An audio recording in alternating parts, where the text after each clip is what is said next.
নমস্কাৰ সকলোকে, good afternoon. মই বনাব লৈছোঁ মাছ আৰু এইটো কি আছে ৰচোন, ভেবেলী লতা, নৰসিংহ, মানিমুনি।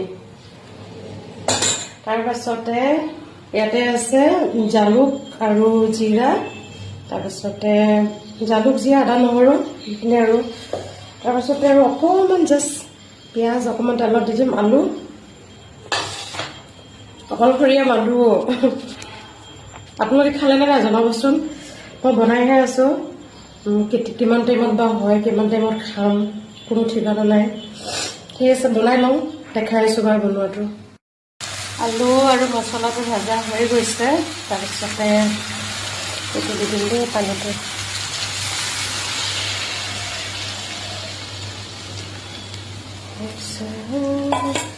তাৰপাছত অলপমান গৰম পানী কৰি থৈছিলোঁ, গৰম পানী দি দিম।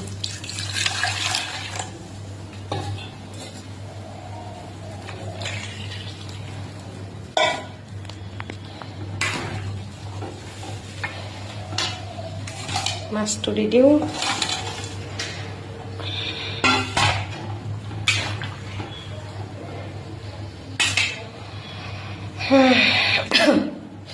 আৰু এইফালে বহাইছোঁ ভাত। কুকাৰত দি মই ইমান ভাল নাপাওঁ খাই, মানে ডেক্সিত বনালে বেছি ভাল পাওঁ খাই।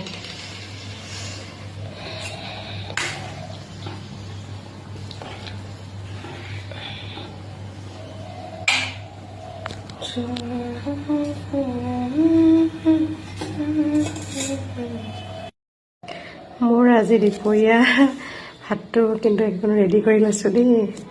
ইয়াতে কৈছিলোঁ যে মাছ, নৰসিংহ, মানিমুনি, ভেদাইলতা আৰু ইমান ধুনীয়াকৈ সজাই লৈছোঁ। নিজকে নিজে মৰম দি আছোঁ তাৰমানে আৰু। তাৰপিছত হৈছে পাপৰ এখন আৰু পানী। কেনেকুৱা লাগিছে বাৰু মোৰ দুপৰীয়া থালিখন? 1:30 বাজিলে এতিয়া, খোৱাহে কথা আৰু। বহুত গৰম হৈ আছে, বহুত গৰম।